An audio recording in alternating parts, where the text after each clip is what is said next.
It seems to me that the Christian support of Israel is in position to diminish significantly over the next few years. My hypothesis, Yes. going back to if you accept that the online discourse is sort of the forefront of cultural production,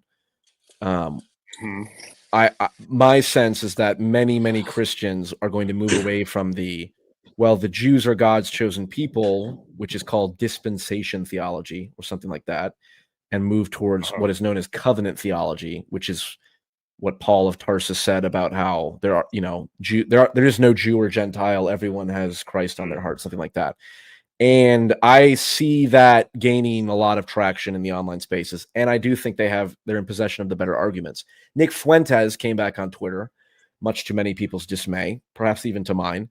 I do think that there is value in bringing on people who are extremists online, because they're sort of forced to at least disabuse themselves of the most absolutely absurd takes in order to even have a foot in the mainstream conversation.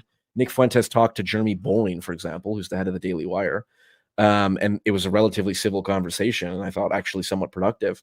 So in my mind, I see the anti-Zionist Christian faction gaining a lot of ground. But I don't know if you see it differently, or you think that the Christian Zionist influence is dug in, or what are your thoughts? I mean, I think that it is a pretty solidly established part of sort of the evangelical sort of Republican coalition that we've been talking about.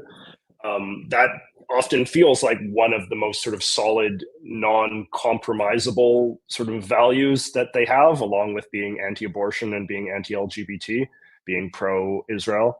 But on the other hand, I mean, like, I do sort of sense what you're perceiving, right? Which is that there is this kind of like growing kind of like far right, hard right kind of faction that is, frankly, let's call a spade, anti-Semitic. There is a long tradition of anti-Semitism on the right wing of American politics, and it has often been something that has caused a great deal of consternation for right-wing intellectuals of various sorts who realize that anti-Semitism is a toxic and destructive and hateful ideology.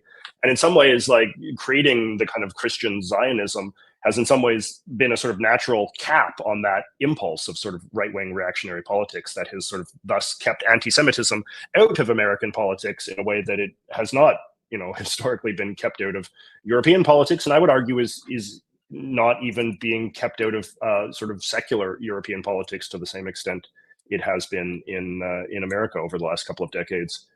But I do often wonder because, as I sort of said before, like, I think that a lot of sort of Christian right politics is kind of a sort of secular, like, it's basically the theology and sort of the secular case for what they're fighting for is much more sort of inseparable than I think sort of secular people like you and I often assume, because we assume that it must be grounded in a certain theology that sort of cannot be abandoned.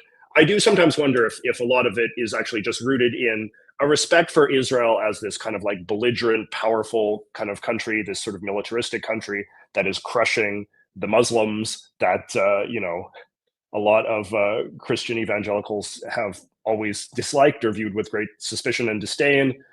This is kind of a hangover of the war on terror and all of that. The war on terror era really made Israel in many ways sort of like the essential US ally, because they were sort of seen as a sort of strong militaristic opponent of the same bad guys that we were an opponent of. I often wonder if Israel, and so I guess you would sort of say that with the Netanyahu government, which represents the kind of like hard right reactionary strain of Israeli politics, and a faction of Israeli politics that has actively courted the support of American right-wingers and American evangelical Christian nationalist types especially, you do have to sort of start to wonder if Israel had a different prime minister, if Israel sort of had a secular, liberal, left-wing prime minister, a Justin Trudeau type, say, who was or all Rabin. about, or Rabin, I mean, yeah, for sure. Who was assassinated by the far right who was assassinated wing, by the far right, who is in power now. Ben Gvir essentially. Yes. I won't even get into that, but go ahead. No, it's true. Like, you're right. Like, sort of the heirs to the to the Rabin assassins are in power in Israel, in the same way that the heirs to the Gandhi assassination are basically in power in India, right? Like it's a very reactionary and troubling time as far as sort of religious Do you chauvinism think goes it's around the world. fair? Do you think it's fair to say, how would you evaluate the statement? The Benjamin Netanyahu regime is a US funded terrorist group. I mean, I think that might be going a little far. I mean, I think you can say that it's a distasteful government that is receiving U.S. backing, as there have Is the been many distasteful KKK a governments. US terrorist group, would you say?